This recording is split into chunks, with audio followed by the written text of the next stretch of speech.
saya Dita Febrianti dari jurusan Pendidikan Guru Madrasah Ibtidaiyah, Fakultas Tarbiyah dan Keguruan. Baiklah, pada kesempatan kali ini saya akan mencoba menjelaskan materi 1-6 dari mata kuliah Strategi Pembelajaran Seni Budaya dan Prakarya. Materi yang pertama ialah konsep dan hakikat strategi pembelajaran. Menurut Gagne, bahwa belajar adalah suatu proses di mana suatu organisme berubah perilakunya akibat pengalaman. Lalu ada 3 atribut belajar. Yang pertama ada proses, perubahan perilaku, dan pengalaman. Secara konsep, pendidikan seni budaya di sekolah umum seperti TK, SD, SMP, dan SMA diorientasikan pada proses, yaitu pendidikan melalui seni. Artinya, pendidikan seni budaya diarahkan untuk bisa mengembangkan segenap potensi anak didik, tidak hanya dalam lingkup seni secara teknis, juga dalam kontribusinya terhadap pelajaran lain.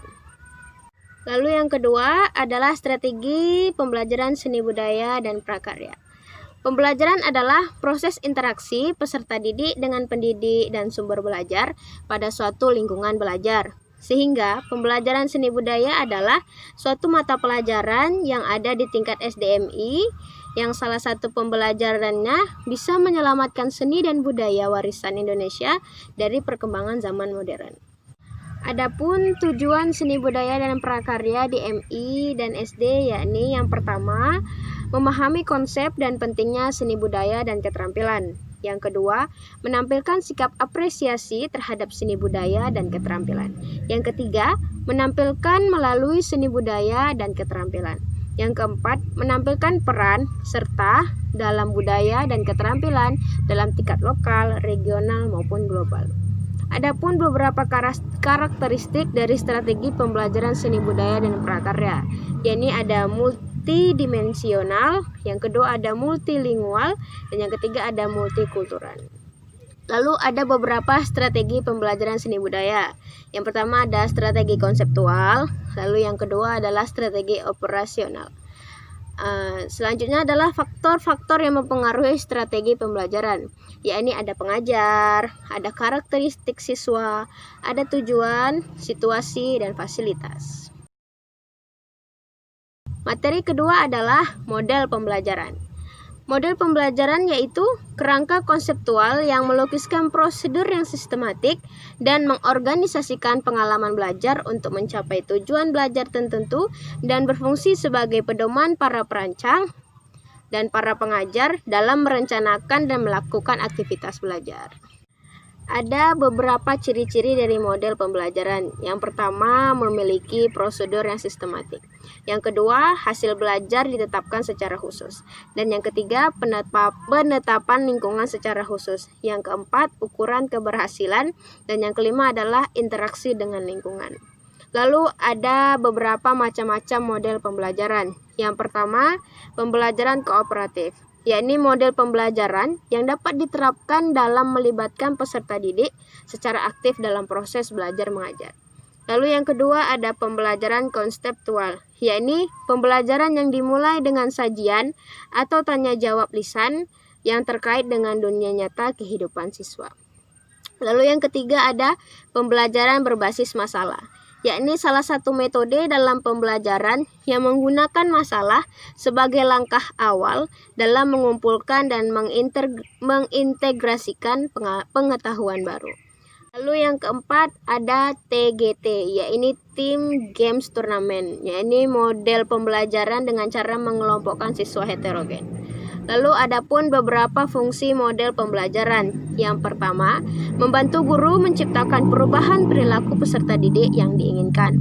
Yang kedua, membantu guru menentukan cara dan sarana untuk menciptakan lingkungan yang sesuai. Dan yang ketiga, membantu menciptakan interaksi antara guru dan peserta didik. Dan yang keempat, membantu guru dalam mengkonstruk kurikulum, silabus, atau konten dalam suatu pembelajaran. Dan yang kelima adalah membantu guru dalam memilih materi pembelajaran yang tepat. Dan yang keenam, membantu guru dalam merancang kegiatan pendidikan atau pembelajaran yang sesuai. Dan yang ketujuh, memberikan bahan prosedur untuk mengembangkan materi dan sumber belajar yang menarik dan efektif. Manfaat model pembelajaran. Bagi guru, yang pertama memudahkan dalam melaksanakan tugas pembelajaran sebab langkah-langkah yang akan ditempuh sesuai dengan waktu yang tersedia. Tujuan hendak dicapai kemampuan daya serap siswa dan serta kesediaan media yang ada. Dan yang kedua, dapat disajikan sebagai alat untuk mendorong aktivitas siswa dalam pembelajaran. Yang ketiga, memudahkan untuk menyusun bahan pertimbangan dasar dalam merencanakan penelitian tindakan kelas atau PTK dalam rangka memperbaiki atau menyempurnakan kualitas pembelajaran. Lalu untuk siswa, manfaatnya yang pertama, kesempatan yang luas untuk berperan aktif dalam kegiatan pembelajaran. Yang kedua, memudahkan siswa untuk memahami materi pembelajaran. Yang ketiga, mendorong semangat belajar serta ketertarikan mengikuti pembelajaran secara penuh. Dan yang terakhir, dapat melihat atau membaca kemampuan pribadi di kelompoknya secara objektif. Materi yang ketiga yakni pendekatan pembelajaran. Pendekatan pembelajaran dapat diartikan sebagai titik tolak atau sudut pandang kita terhadap proses pembelajaran yang merujuk pada pandangan tentang terjadinya suatu proses yang sifatnya masih sangat umum, di mana di dalamnya kita mewadahi, menginspirasi, menguatkan, dan melatari metode pembelajaran dengan cakupan teoritis tertentu. Adapun beberapa jenis-jenis pendekatan, yang pertama adalah pendekatan pembelajaran yang berorientasi atau berpusat pada siswa. Yang kedua, pendekatan pembelajaran yang berorientasi atau bersifat pada guru. Materi yang keempat, yakni metode pembelajaran. Metode pembelajaran adalah cara-cara atau teknik pengajian bahan pelajaran yang akan digunakan oleh guru pada saat menyajikan bahan pelajaran baik secara individual maupun kelompok. Nah, adapun syarat-syarat yang harus diperhatikan dalam penggunaan metode pembelajaran. Yang pertama, metode yang digunakan harus dapat membangkitkan minat dan gairah belajar siswa. Lalu, harus dapat merangsang keinginan siswa untuk belajar lebih lanjut. Yang ketiga, harus dapat memberikan kesempatan bagi siswa untuk mewujudkan hasil karyanya. Yang keempat, harus dapat menjamin perkembangan kegiatan kepribadian siswa. Yang kelima, harus dapat mendidik siswa dalam teknik belajar sendiri dan cara memperoleh pengetahuan melalui usaha sendiri. Dan yang terakhir, harus dapat menanamkan dan mengembangkan nilai-nilai dan sikap siswa dalam kehidupan sehari-hari. Adapun beberapa tujuan dari metode pembelajaran. Yang pertama, membantu siswa mengembangkan kemampuan individualnya. Yang kedua, membantu menemukan, menguji, dan menyusun data yang dibutuhkan dalam pengembangan disiplin suatu ilmu. Yang ketiga, memudahkan proses pembelajaran dengan hasil yang baik, sehingga tujuan pun tercapai. Yang keempat, membantu proses belajar mengajar sehingga dapat dilaksanakan dengan baik. Yang kelima, menghantarkan sebuah pembelajaran ke arah yang ideal dan tepat dan sesuai harapan. Dan yang terakhir, agar proses berjalan dengan suasana yang menyenangkan dan penuh motivasi. Materi yang kelima, yakni teknik pembelajaran. Teknik pembelajaran adalah siasat atau cara yang dilakukan oleh guru dalam melaksanakan kegiatan belajar mengajar untuk memperoleh hasil yang optimal. Ada beberapa macam-macam teknik pembelajaran, yakni teknik diskusi, teknik ceramah, teknik kerja kelompok, teknik pemberian tugas, teknik penemuan dan simulasi, teknik inquiry, teknik eksperimen dan demonstrasi, teknik karya wisata, teknik bimbingan atau tutorial, dan terakhir teknik problem solving. Adapun tujuan dan fungsi teknik pembelajaran.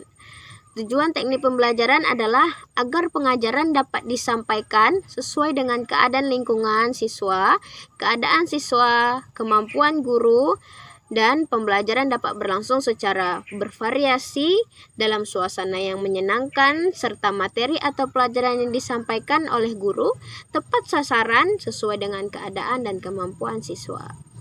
Nah, sedangkan fungsi dari teknik pembelajaran itu sendiri yakni agar guru mampu mengimplementasikan metode secara spesifik agar dapat melaksanakan pembelajaran di kelas lebih bervariasi dengan metode yang sama namun dengan teknik yang berbeda. Materi yang disampaikan akan jelas dengan situasi kelasnya, lingkungan ke sekolah, kondisi siswa, dan kondisi lainnya, sehingga siswa mampu menerima pembelajaran dengan baik. Nah, materi yang keenam yakni hubungan antara model, strategi, metode, dan teknik pembelajaran. Adapun hubungan model, strategi, metode, dan teknik pembelajaran yakni model. Model merupakan bentuk pembelajaran yang tergambar dari awal sampai akhir yang disajikan secara khas oleh guru. Strategi, suatu kegiatan pembelajaran yang dikerjakan guru dan siswa agar tujuan pembelajaran dapat dicapai secara efektif dan efisien. Metode yakni cara yang digunakan untuk mengimplementasikan rencana yang sudah disusun dalam bentuk kegiatan nyata dan praktis untuk mencapai tujuan pembelajaran. Dan teknik yakni cara yang dilakukan seseorang dalam mengimplementasikan suatu metode secara spesifik. Model pembelajaran itu sendiri merupakan sebuah strategi dan metode pada aktivitas pembelajaran yang di dalamnya terdapat 4 komponen, yakni sintaks, sistem sosial, prinsip reaksi, dan sistem pendukung. Adapun beberapa komponen dari strategi pembelajaran yakni ada guru, peserta didik, tujuan, bahan pembelajaran, kegiatan pembelajaran, metode, alat, sumber pembelajaran, evaluasi, situasi dan lingkungan, dan yang terakhir peserta didik sebagai raw input. Lalu ada beberapa ciri-ciri metode pembelajaran yang baik. Yang pertama, adanya keterlibatan siswa dalam menyusun perencanaan. Yang kedua, adanya keterlibatan intelektual, emosional siswa. Dan yang ketiga, adanya keikutsertaan siswa secara kreatif. Dan yang terakhir, guru sebagai fasilitator dan koordinator. Nah, maka hubungan model, strategi, metode, dan teknik pembelajaran yakni apabila antara strategi, metode, dan teknik pembelajaran sudah terangkai menjadi satu kesatuan yang utuh, maka terbentuklah apa yang disebut dengan model pembelajaran. Sehingga model pembelajaran pada dasarnya merupakan bentuk pembelajaran yang tergambar dari awal sampai akhir yang disajikan secara khas oleh guru. Dengan kata lain, model pembelajaran merupakan bungkus atau bingkai dari penerapan suatu pendekatan, metode, dan teknik pembelajaran. Mungkin hanya ini yang bisa dapat saya sampaikan. Apabila ada kesalahan dan kekurangan, mohon dimaafkan. Assalamualaikum warahmatullahi wabarakatuh.